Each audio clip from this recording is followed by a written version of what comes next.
The Unconventional Therapist Guide to Nothing.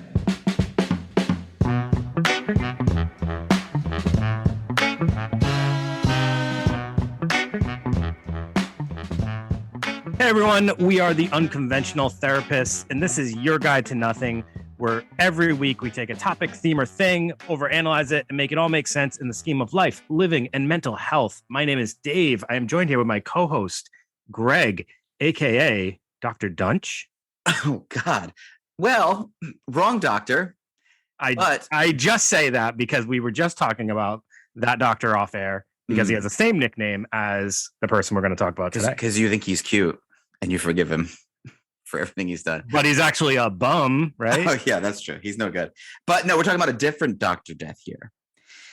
I'll explain it a little bit. I'll do the overview. Wait, can you say that again? A different Dr. Death? Dun, dun, dun. Oh, I felt way too appropriate and I missed that opportunity. Yeah. Hey, you know what? Throw it in. Yeah. That's the magic of editing. I don't know. You're in charge of all that. We don't edit. Yeah, it's just throw it. Yeah, Yeah, right. I edit the shit out of this. Yeah, you have to. Just Greg stuff. Yeah. Yeah, a lot of ums I do. All right, Dave, let me without further ado, let me say this. Let me give this overview.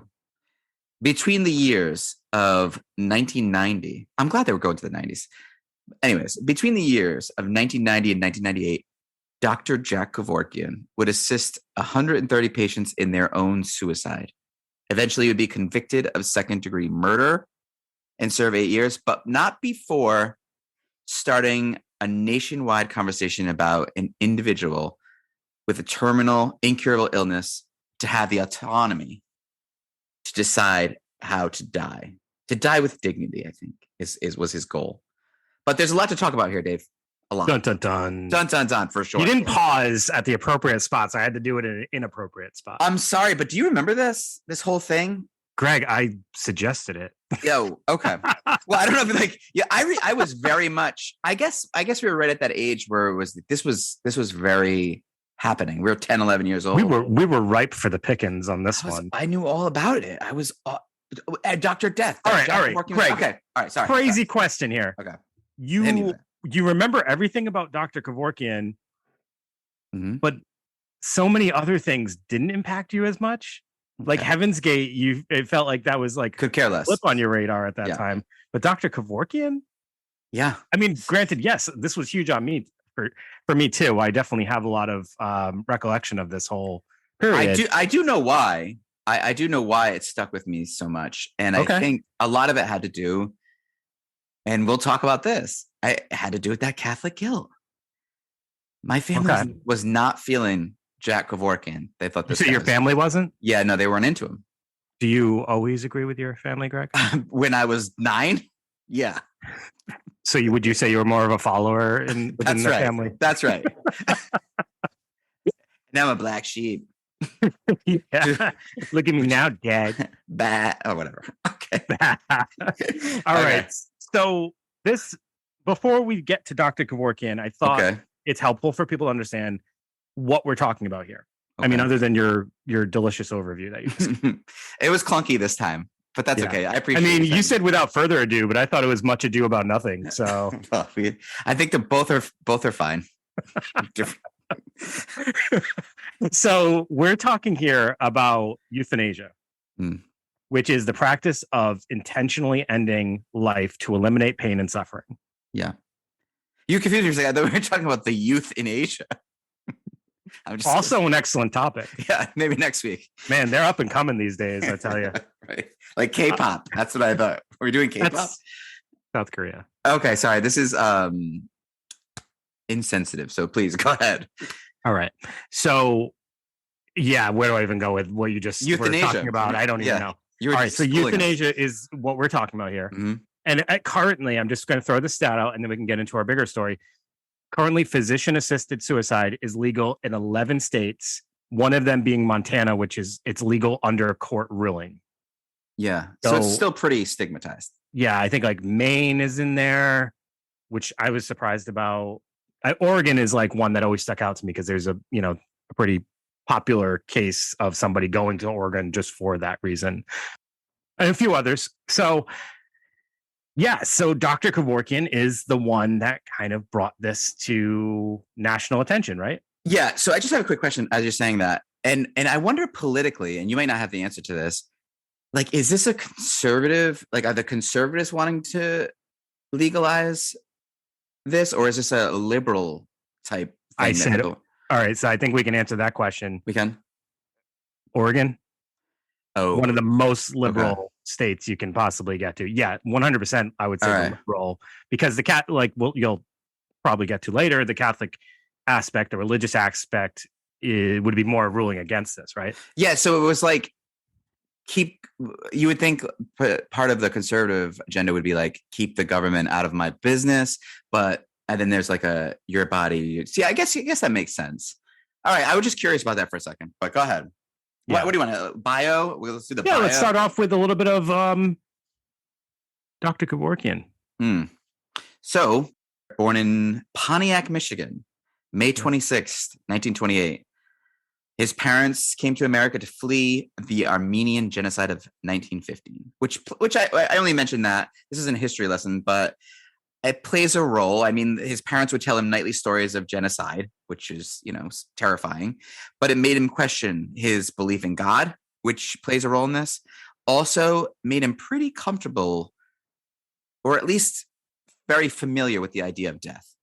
So when he was younger, his parents took him to an Orthodox church weekly. And as he started to question the existence of God, he started to question it because he believed that an all-knowing God would have prevented the Armenian genocide on his extended family. So, his parents' experience was what ultimately started to make him question his own religious identity. And by the age of 12, he stopped attending church, which I think is interesting because, if his family was all attending church, you would think that, he wouldn't necessarily have the option to just stop attending. Well, he was a brilliant kid. Yes. Except, socially not so good. And we'll see that throughout his life. He's not the most likable guy in the world. He doesn't do himself any favors with his personality, but he taught himself German, Russian, Greek, and Japanese, and among other, very musically inclined, very artistic. And we can talk about that as we get into his career. But interesting guy, interesting kid, at least. So, he's brilliant. He's able to teach himself all these languages. But like you said, he is not so great socially, and he's alienated by his peers. They probably pick on him. I'm trying to... They probably pick on him. What? I can't think of what they would call him. I can't do anything with his name. I'd be the worst to pick Kevorkian. Got nothing for it. Okay. Well, maybe we should just move on to his career. Firstly, he becomes a pathologist, right? He does well in medical school, becomes a pathologist. And a pathologist, what that is someone who they examine the bodies and the tissue to help better understand how diseases and illnesses work in the body. They help diagnose. They do a great deal of work helping people diagnose.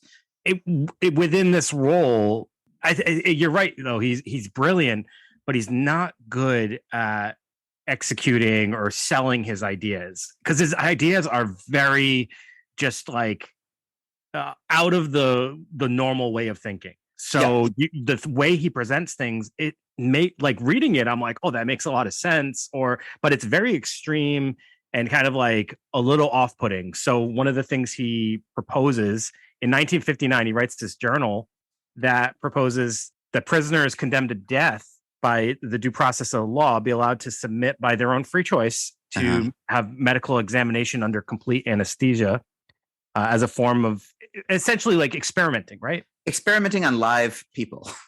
But with their consent. Right. So it's rubbing his colleagues the wrong way, which makes sense.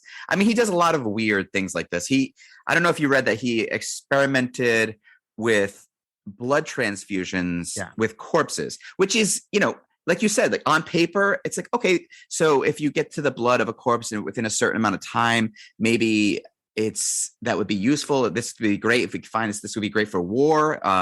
Vietnam was going on. So this could be super useful, but the way he goes about things, he's kind of thrift shopping this whole thing together, and he ends up giving himself hepatitis C in the process, and he's experimenting on his on his friends and people that work with him. He doesn't go about things the right way. Yeah. And he goes back to the inmate thing with using death. He wants to use death row inmates for medical purposes, to harvest their organs after they're put to death, to transplant to sick patients. His end goal is always noble, is what I read when I hear about his thoughts and his ideas. His end goal is always noble, but his means to get there is quite highly questionable. And I think that describes him as a person. Right. I think his goal is always noble. And in this part of his life, he's talking mainly, about the science, and he doesn't want anything to do with religion or even emotion. He just thinks the science aspect of it is the most important thing. And that's a good argument for now, but that kind of backs it up a little bit. Greg, I think I say this about everybody. He sounds so much like a person on the spectrum. Yeah, he does. He sounds like he has that. He's a genius. He's a genius. But emotionality doesn't play a factor in the thoughts that he has and like the means to get there. It's almost like he doesn't have that ability to have the empathy that would help him understand why some of these are extreme ideas.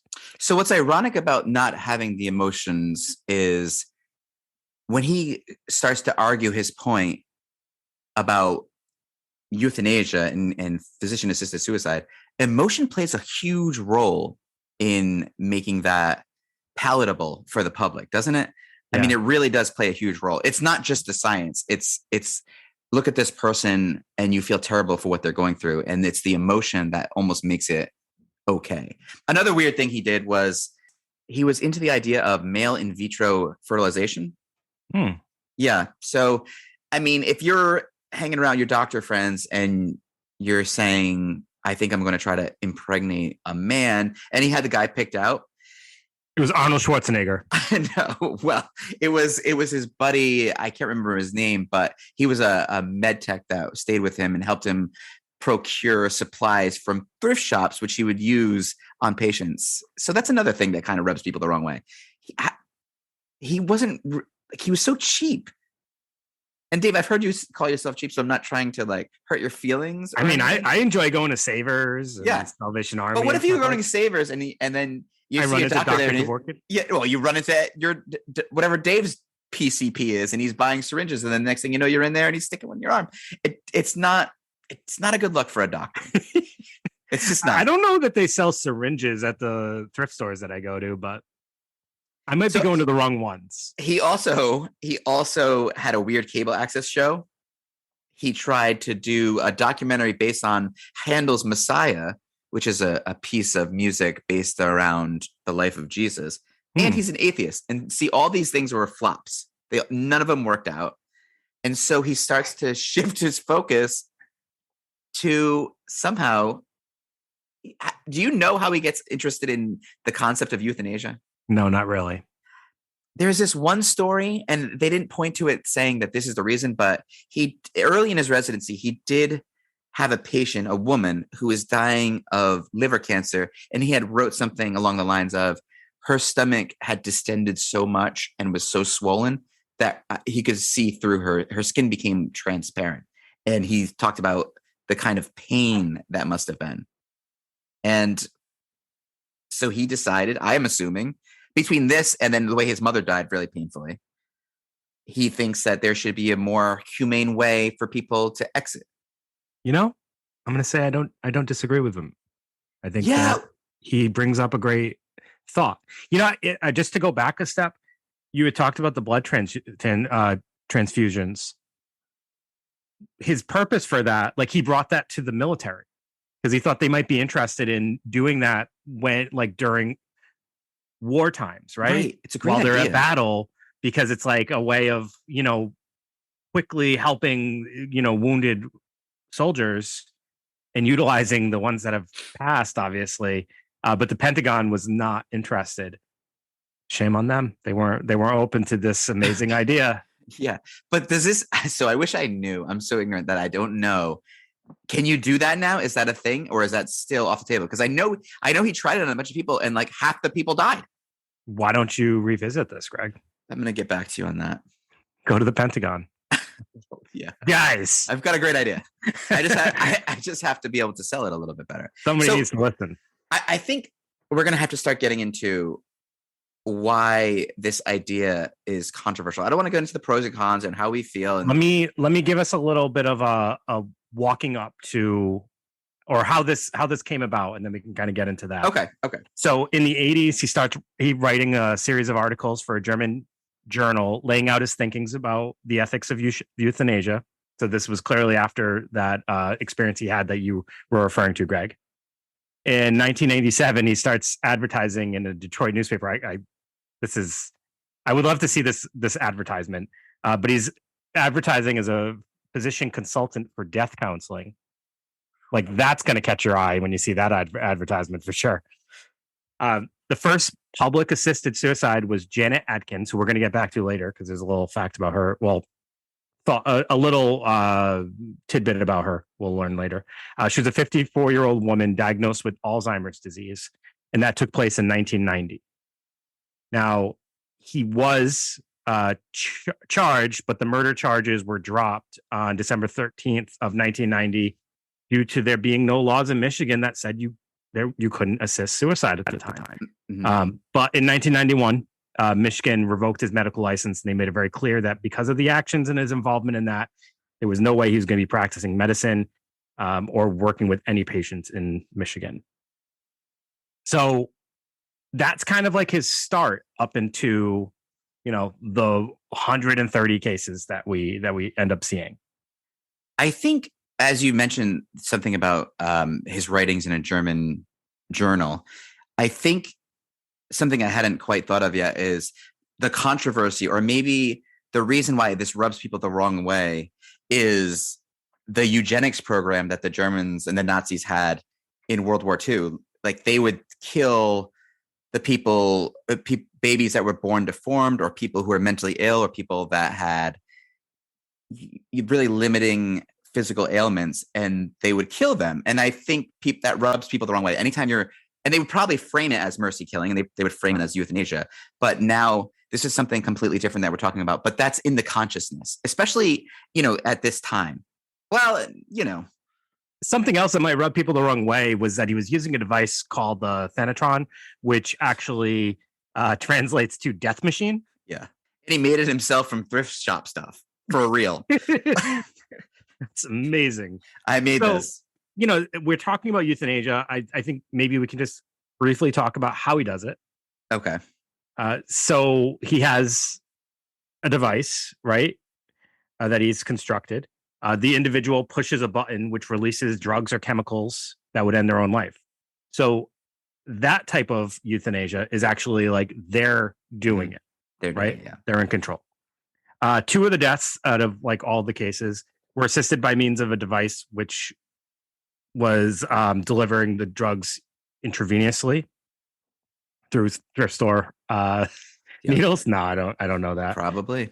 Maybe. And other people were assisted by a device which employed a gas mask fed by a canister of carbon monoxide, which he called Mercitron, aka Mercy Machine.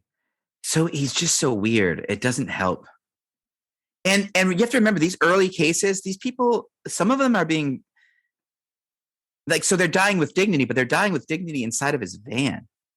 It almost goes against. It's almost intrinsically, or you just leaked a little something right there. I'm sorry. So you just said it was inside his van. Yeah. So he had a Volkswagen van. Mm-hmm. That's where he was doing these. Yeah, a lot of them. Not all of them, but a lot of them. I think that's something worthwhile mentioning. People I don't think they picture it. I think they picture it a lot more medical and a lot more professional. But that rubbed people the wrong way with the way this was going. I picture this man coming into my home, and I'm like in my bed, and he's up next to me, and he's gently like rubbing my arm and saying, "See you on the other side, brother." Yeah. And you're like, "Oh, you're going too?" And you're holding your little Chucky doll or whatever it is. And he says, "Not a chance, Dave. Not a chance. Goodbye. Suck on this Deathatron or whatever it is." Mercitron. Yeah, Mercitron. Yeah. Do you want me to get into some criticism now? So yeah, like what is some criticism? Well, I mean, criticism about him. Oh, okay. Specifically, because I think that's important for us to know, because up until now, we're painting a picture of a pretty great man. I don't know. But you know, I mean, truth be told, like I guess I'm kind of showing my colors already. But like, you know, I think there's something to be said about a lot of, you know, his beliefs about this. And, you know, I know it's a very sensitive subject. Like, I don't necessarily disagree with a lot of the stuff he's presented. But he, you know, so he had this code of ethics supposedly. Later, the Detroit Free Press claims that 60% of the patients who died with Kevorkian's help were not terminally ill, and at least 13 had not complained of pain. Yeah, that's a problem. That's a problem. Another criticism was that it was asserted that his counseling was too brief. At least 19 patients dying less than 24 hours after their first meeting with him, and lack of psychiatric exam in at least 19 cases, 5 of which involved people with histories of depression. But Kevorkian kind of rebutted that by saying that they were unhappy because of the reasons of the medical condition. The report claimed that he had failed to refer at least 17 patients to pain specialists after they complained of chronic pain, and sometimes failed to even obtain a complete medical record for the patient. So at least 3 autopsies showed that the person had no physical sign of disease. That's kind of really sad. It's almost like if you can't do it yourself and you actually need assistance for the suicide, I think that is ethically a lot better than someone who can do it themselves. Is that a kind of a good point? I'm picturing here people, like 60% of people were able to do this by themselves, obviously. I think there's something there with that. It's so not, I mean, the law, even for the states that allow it, the law is, from my understanding, you have to be terminally ill. Yeah. And you have to have at least 2 physicians confirm that you are terminally ill and I believe the time frame, and I'm sorry, I apologize if this isn't accurate for all the states. I believe the time frame is you have to have a prognosis of, I want to say 6 months or less. Do you know if that's true, Greg? I don't know if that's true. It almost feels like it shouldn't be with certain I think it might be even less than that. I'm like, I wish I had made this note. I can't remember if it was 6 months or 6 weeks, but it's something. You're terminally ill and the prognosis is shorter, and you have to have confirmation from at least 2 physicians. Now, what they're proving here is the lack of a lot of that knowledge. Him acting without actually doing his due diligence to make sure that this person, A, is terminally ill, B, has been confirmed by multiple physicians and not just like one person told them that, and C, actually like ruling out other options and getting to know the person to make sure that they're actually of the right state of mind to be making this decision. Right. And the lack of oversight, doing this illegally, if there were, so it's why he ends up being in trouble for this. And part of it is, I agree with him, part of it I don't, but there's just not enough checks and balances in place to make sure this is done safely. I wanted to go back because just to make this point crystal clear, Janet Adkins, who was that first person that he had done this with, she had been chosen, according to the reports, she had been chosen to perform this without even speaking to her. He actually spoke to her husband. And then when he met her 2 days prior to it actually happening, it was stated that he made no real effort to discover whether she truly wished to end her life. He just kind of followed through with it. This is kind of the argument that's being made over and over again. It's, you know, that there just wasn't enough due diligence on his end.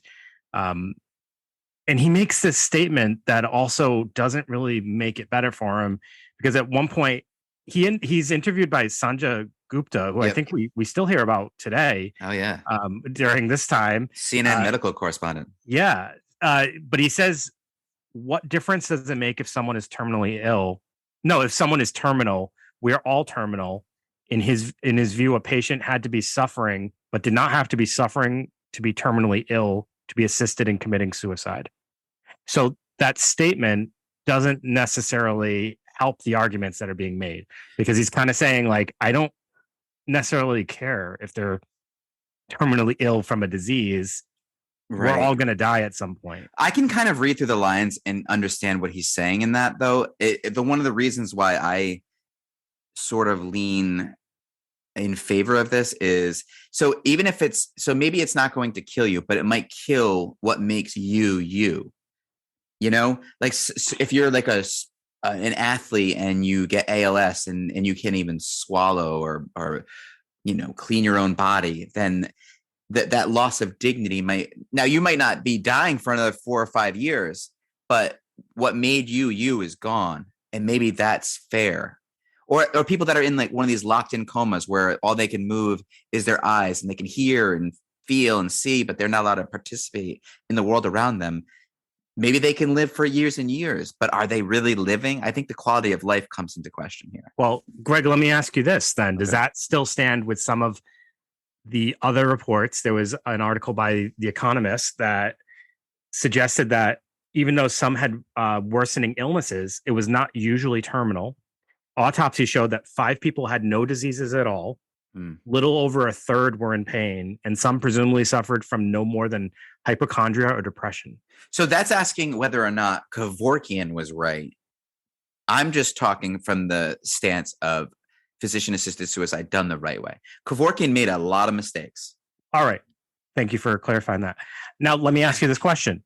Under the description of what I had said with, like, you know, 2 physicians confirming this person's terminally ill, the prognosis being less than, you know, what they consider to be an appropriate amount of time.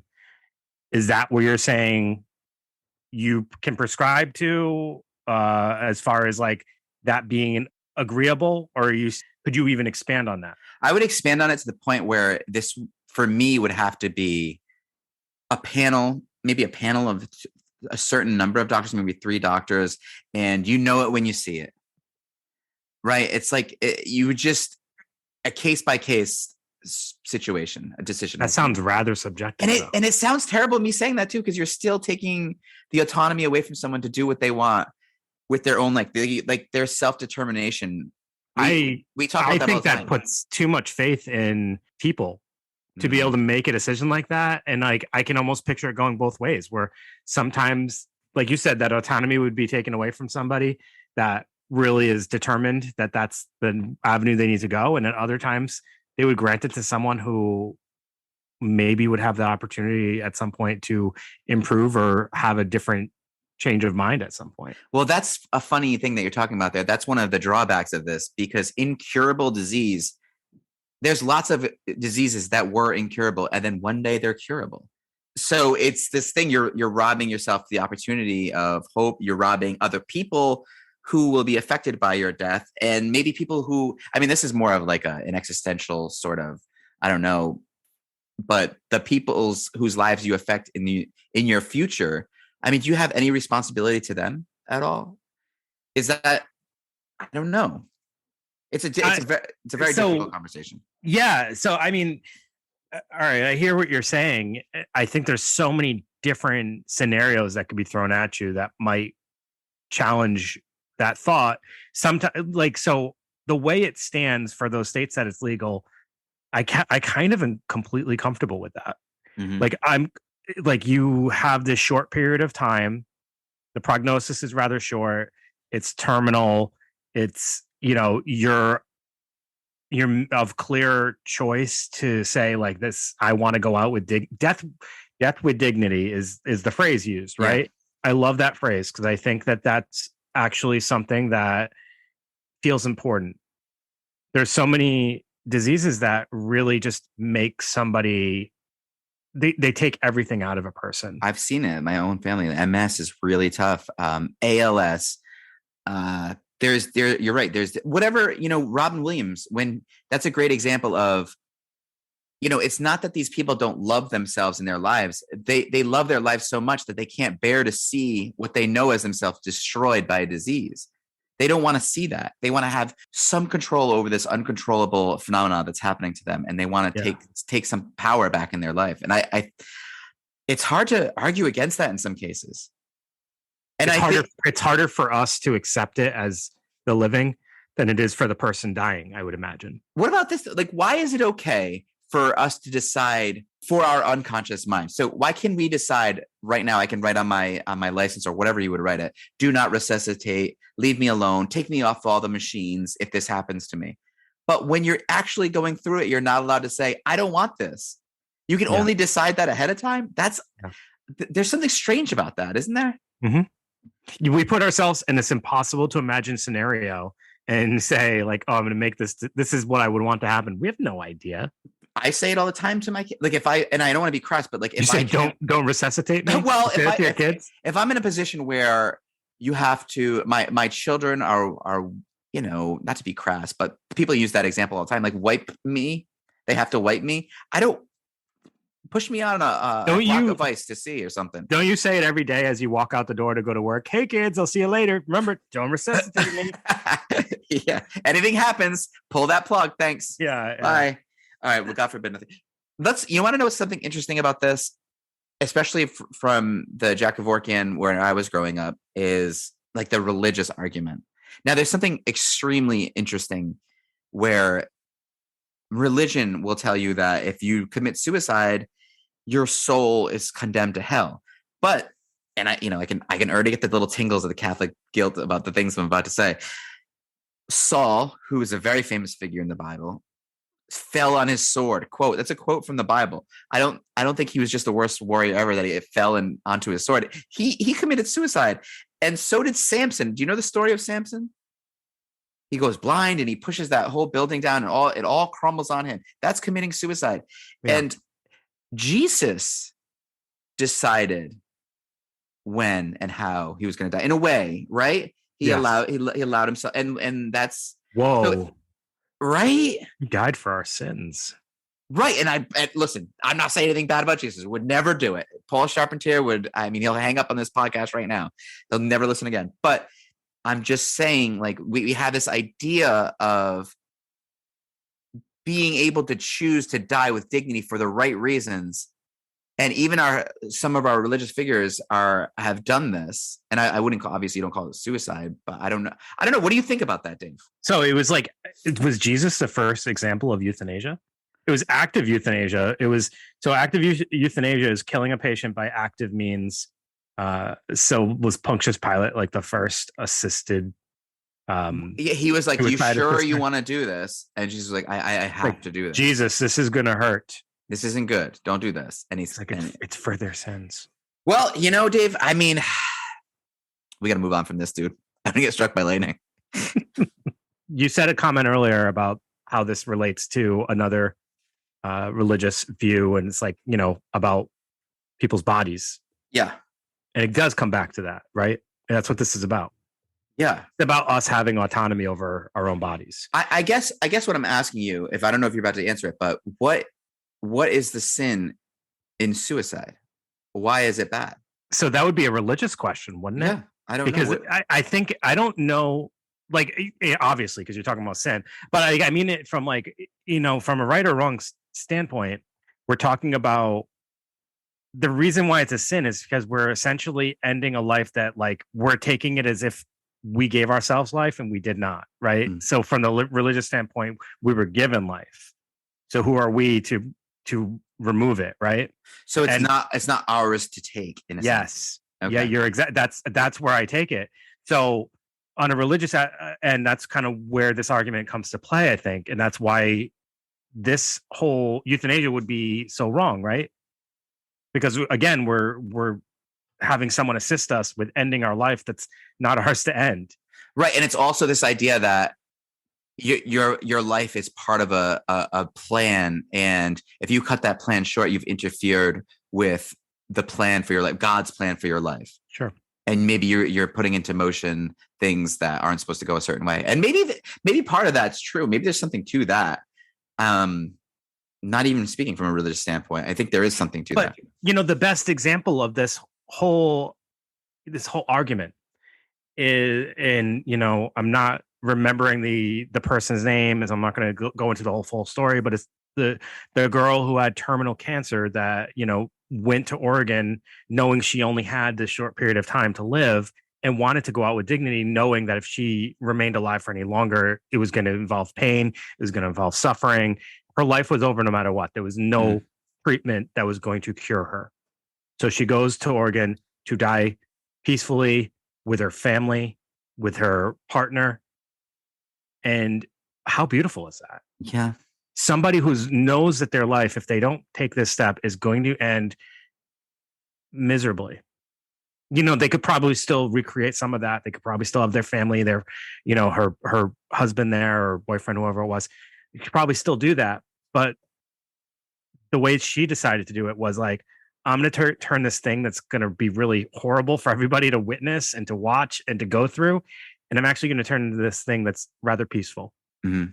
And we're going to spend our last minutes together, not thinking about how horrible everything feels, but actually just kind of resting and appreciating the time, this last few minutes together.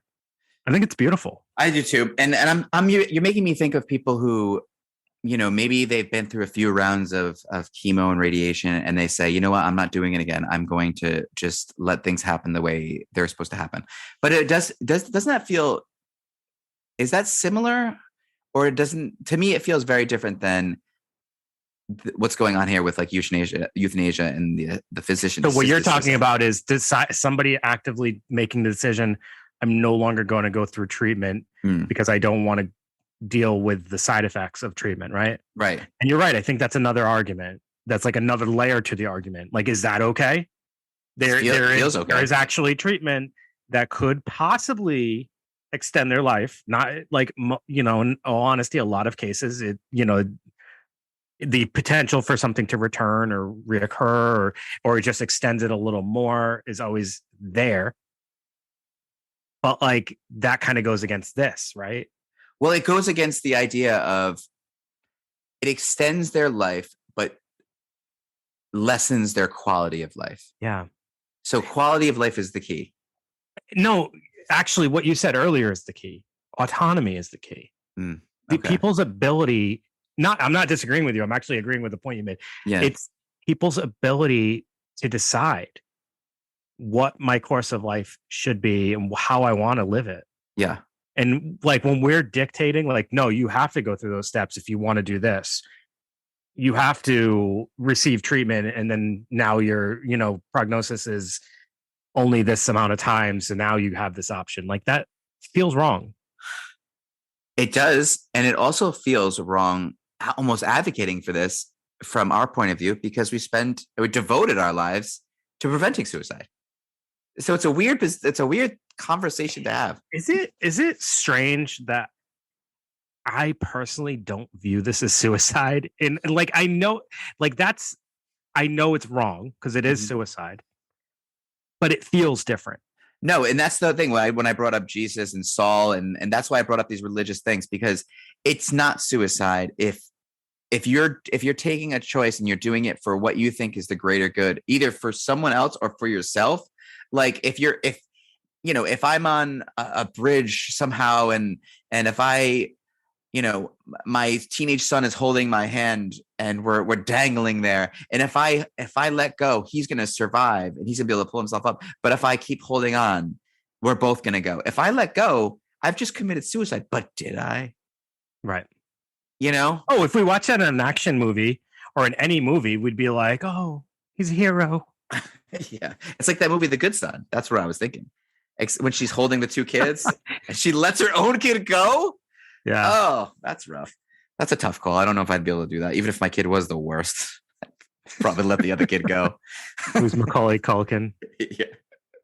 So, all right. Well, should we get into the legal, why he ended up being convicted? Because he, like you said, he had been to court a handful of times, a bunch of times, and he always got off because they would always show these videos of the family and the person and what they were going through, and they would get the jury's sympathy. But finally, the prosecutors decided to go with the plan where they dropped the charges of assisted suicide and they just went with second-degree murder. Right. And that way they wouldn't have a legal reason to show those videos, because murder doesn't depend on a person's health, right? If someone's about to die and you go kill them, you're still a murderer. So there was those videos weren't relevant, and that's what ended up getting him convicted. I think that's kind of a sham and it's kind of messed up. But at the same time, I think that whether or not you're for this philosophy, I think that Kevorkian needed to be stopped.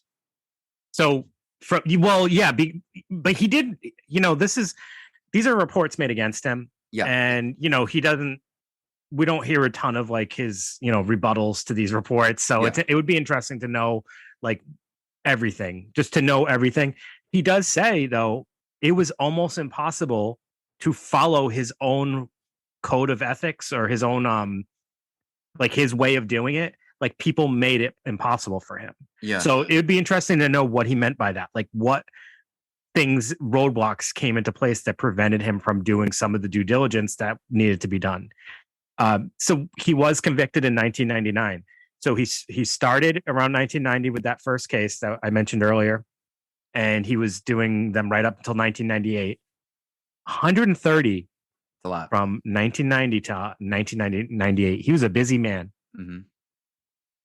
So what about the idea of him being a doctor and taking that Hippocratic oath, which essentially says, I mean, was he a doctor though? He was like kind of like revoked and like I don't know. Yeah, kind of had to travel around. And it's almost maybe he shouldn't.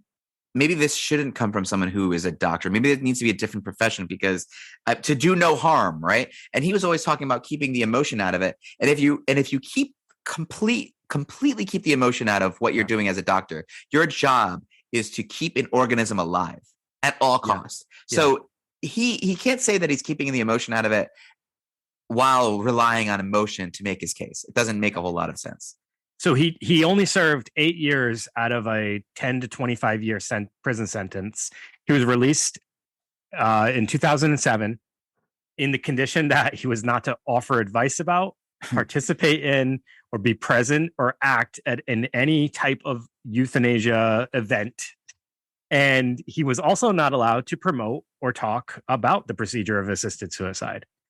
So, I mean, this man, like, that it feels like he gets off kind of easy, considering how much they want to like peg him for this, right? How many times he's been tried, and he ends up being let off, but he does not like live very much longer. I think he dies in 2011, I believe. Yeah, right after a year after that movie depicting his life came out, which I did end up watching. Did you? Oh, I didn't see it. I didn't even know. You don't know Jack. It's on HBO. It was from 2010. It was actually Al Pacino was Jack Kevorkian. How did that? It wasn't slide off my radar. Well, I don't know. I feel like I now that you're saying it, it's like bringing up a memory, but like I definitely haven't seen it. I got to watch that. It's amazing. This is going to be the hottest take of all hot takes. Al Pacino doesn't do it for me. I just didn't think he's always Al Pacino. Yeah. So he Scarface, was a big man. Scarface. Okay. Yeah, that's all you can see. But Jack, that was the only time he wasn't Al Pacino, actually, and I think that's why that movie stands out. So in the most anticlimactic ending, he does not euthanize himself. He was diagnosed with liver cancer, which they believe may have been caused by the hepatitis C that he gave it to himself. He was hospitalized with kidney problems and pneumonia. The conditions grew worse, and he ended up dying from thrombosis 8 days after turning 83. So he led a long life. 83 is nothing to scoff at. Yeah, his tombstone reads, "He sacrificed himself for everyone's rights." I think that's a pretty fitting quote. I think that is ultimately what he was fighting for. I do think there was the ends of all of his arguments he made and all the things that he tried to do was noble. I think he just didn't know how to navigate things in a way that, well, he never would have been able to. Like a lot of his ideas never would have flown. He tried. He did his best. An interesting little side note, his 1968 Volkswagen Type 2 van, which you had mentioned earlier, was bought by paranormal investigator Zach Baggins. Oh my God. From Ghost Adventurers. That's the guy that yells at all the ghosts. Yeah. The worst thing you can do to a ghost. Come on. You don't want to do that. Greg will tell you. Don't yell at the ghost. First of all, you pretend you didn't see them. That's the best approach, right? And hope they go away. Yeah. That's how you do it. You don't start screaming at them. That's the worst idea ever. So I think that you're right when you say the idea is there, but the way he went about it was all wrong. And he lost credibility to me when when I think of physician-assisted suicide, I think of ALS. I think of people who once had use of their body in a very specific way. And some people can get these diseases and, Parkinson's and all these diseases and still have these great lives and find meaning in their lives. And some people can't. So I think that an option, if your life has taken a turn where you don't even recognize yourself as you anymore and you want to path out, I think it's hard to say, but I feel like you should be afforded that right. I think self-determination is an existential human right. And whatever the path you want to take with your life is ultimately up to you. We want to say that people should have responsibility in every aspect of their life. Whatever happens to you is your responsibility. I mean, that's got to go all the way through to the end, right? Yeah. Ironically, the person that he ended up getting convicted of murder for had ALS. So, I mean, it was a legitimate. Yeah, that was a legitimate one. I was just thinking of something as you were talking about that. And like, here's an example of someone of like a reason not to do this. Like someone who shouldn't. Like, let's say, because you said self-determination, and it made me think of a specific character from a film. Okay. Just to use that as reference, Nicolas Cage in Leaving Las Vegas. Okay, great movie. This man is determined he is going to die. He's going to drink himself to death. Now, why does he decide to do that? Because his life's in the gutters. He feels there's no way out. He's an alcoholic. He's just going to allow it to happen. I would say that in that case, if this were to ever be presented, I would not say that that's a person that should be a candidate for this, because at any point in time during his journey from, when he gets to Las Vegas and decides he's going to drink himself to death, the opportunity that he might change his mind or an opportunity might come his way, it could change everything. And there's no like definite that he was going to die or had to die. I think it's different. And I think that's kind of like where I fall on this. If there's like a definitive answer that this person's death there's no escaping it. This is going to happen one way or another. Who are we to tell them how they have to go out? So, right. I think just because a person has a death wish doesn't mean they should be a candidate for death. If we're going to go by like rules around this. I think what I would say is, if you may be done with your life, but that doesn't mean that your life is done with you. Could be something in your future that's just this. You were meant for something bigger. You were meant to help someone else. You were meant for. I firmly or you just might find happiness in something. You could. Or you might find importance or meaning in something, and your life may be needed to get to this point in order to find that. So some people, I think, are just so dead set that like nothing good can happen, and that's not like there's no way to know that. Well, I mean, we have to pass that message because it's a true message, and that's ultimately what we're doing. But they also are looking for something that they don't understand, that they have to find themselves. They can't. It's not going to come to them. So, I guess we're getting a little bit off topic here, but I'm kind of talking about those people that walk around, and there's a lot of us out there that do that. But like, we just feel like, oh, nothing good's coming my way. The world's against me. But what they forget is that whole Viktor Frankl, man's search for meaning type deal. It's actually, we have to figure out what our purpose is. And we all have something that we can find meaning out of, or we can find the reason to live another day for. Absolutely. We both agree there. It's just my advocacy for this would be that I don't know if I have the courage, if I had an illness like ALS, to wait for it and find it if I've lost everything that makes me me, and I can only write you messages on the screen with my eyes. It's so like, I'm totally agreeing with that aspect. Like if it's a terminal disease that like ultimately is going to make me a shell of the person that I want to be and who I am, then yes. I'm kind of thinking more of those like broader spectrum, like should other scenarios be included? And I don't know that I can always justify the other scenarios. I think I like the kind of let's come up with a criteria that seems like it makes sense to me, I guess. Yeah, well, the criteria, and it has to be, I still go with the board of doctors, or board of not just doctors, maybe like a social worker, a doctor, like a few different professions, maybe a therapist. I don't know. You're saying you don't think that it has to be like a 6-month prognosis? No, because that might be setting someone up for torture. Yeah. This is getting depressing. Let me ask you this, Dave. Would you be able to assist someone, put someone out of their misery if it was all they wanted? I do think I could. Yes. Wow. I do. I actually found it appealing to try to do hospice work. I just never got to it.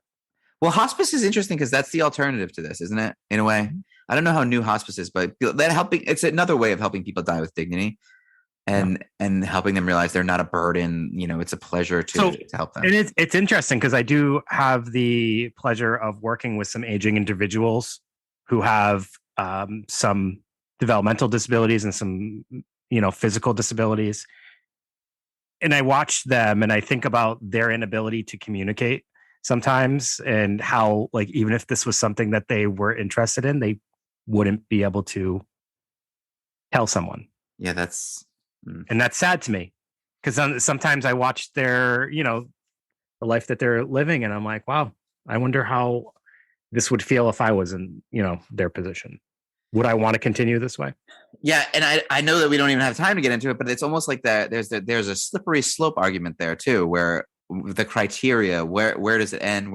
How does it loosen? Does it almost become this? We know how the world works, Dave, especially in our profession. Everyone talks about how important mental health is, but we get a call after 6 weeks saying, does that person really need to see you every week?